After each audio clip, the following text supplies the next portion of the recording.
Well, good day to you. I was just about to warm the kettle for a spot. May I entice you with a cup of Earl? I prefer it quite natural, but I can offer you cream and a lump. So if I remember right, and my memory is not quite as fresh as it was, I owe you an apology. We never did conclude the slasher story.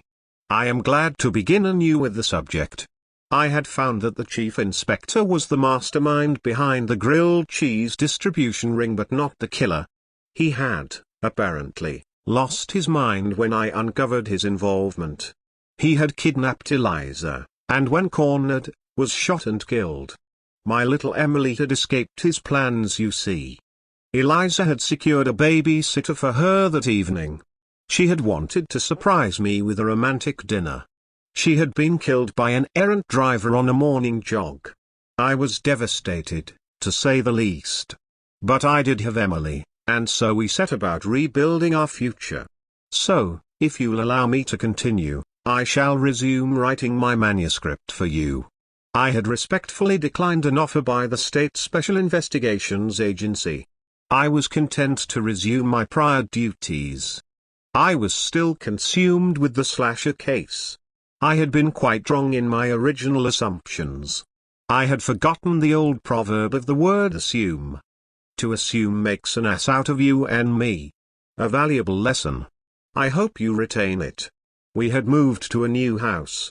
It was quite a step up for us, but I secured a sizable loan from Mrs. Bellegoth, and purchased it. She was a dear. I was unexpectedly given a few gifts as a housewarming present. A few new vehicles from Mrs. Goth. She had an inherited collection of sports cars, and asked which one could she gift to me. My new blue Bugatti is indeed quite fast and I do enjoy driving about downtown to show it off now and again a bit. But please come in. I had secured a new nanny for Emily. Mrs. Penny Biggles was her name. A senior to me in age, but not in disposition. She came highly recommended by Mrs. Bellegoth. She was an impeccable caretaker, and she took to her duties rather quickly. She soon became a trusted member of our household. Her cooking was indeed superb, and I ate quite well from her preparations. She would banter with well-received attention from me, as her storied past was filled with amazing and interesting quantity. She had married a military man, you see, a colonel in the forces. He had succumbed to a rare disease he had contracted on his overseas deployment. She had since become a rather sought-out caregiver, having been under the employ of various wealthy and politically connected clients. I was lucky to secure her services, and I always wondered if Mrs. Goth was subsidizing my salary to her. And I had little Emily. She was a whirlwind of energy and quite a novel conversationalist. Although I will admit that for her first year one had no idea what she was saying. It seemed that whenever I had my attention diverted from her for a brief moment, she would find my gaze and secure my complete attention to her once more. I tried to make all her days as joyous and entertaining as I could, and I greedily cherished every waking moment that I was allowed to see her gaze and to hold her close. I could see the love painted across in her little face, as was once there in her late mother's eyes. She does indeed looks a lot like my Eliza, don't you think so? And so we lived together with Mrs. Penny Biggles in our newly acquired little cottage, and as little Emily would nightly sleep in the newly decorated nursery as was set forth by her late mother, I would sleep in our empty bed. Alone. I dreamed of my Eliza and felt somehow that so did Emily. I still continued with my investigation in my spare time, such as I was allowed. There was still some unanswered questions. Why had these murders even occurred? A psychotic killer bent on murderous destruction? I had a bit of trouble with that. The first death had been drained of blood. Curious. The next few were rather seemingly random. There seemed to be no lead clue in the case.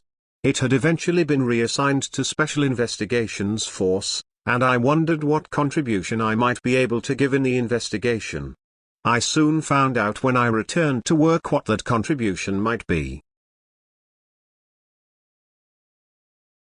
I was instructed to immediately report to the headquarters of Special Investigations. I had an appointment with the director. I made my way to the expansive building and went to the director's office. He greeted me with a cordial welcome and we bantered about the grilled cheese investigations and the assistance I had provided in the successful resolution of the case. The dealer I had apprehended was confined to a state facility now, serving a maximum sentence. The director was keen on my dedication to the case, and rather kindly explained my attempt to bring the grilled cheese case into the search for the slasher was an innocent mistake. Something that many detectives have done, and the solving the one was not diminished by the lack of the other. It was a good thing to investigate all avenues. I thanked him for his remarks. He then informed me that he had secured the approval of the governor's office for me to be a consultant on the slasher inquiry. I explained that I had declined the previous offer, practically identical to this current request. I was not truly interested in leaving my present assignment. He politely asked if I might continue my work with the police department and accept the consultation position. And would I accept the promotion to sergeant inspector? I agreed. I then went to the station and explained what my new assignment would entail. I was greeted with numerous congratulations and accolades from my fellow investigators. They said they would be honored to work with me in any capacity, and all eagerly pledged their support, if and when the need arose. I was very proud of them all, and counted that I would be at their disposal any time with any matter I could assist with. It was a good meeting. And so I bid all a fond farewell and left to begin my search anew. With a new sense of urgency, and a few new questions. And so I now once again sought the capture of the Sims slasher. Only this time, I hoped, I would not be confused, and I would not assume. I walked the distance home, to Mrs. Pennybiggles and a home-cooked meal, and to Emily,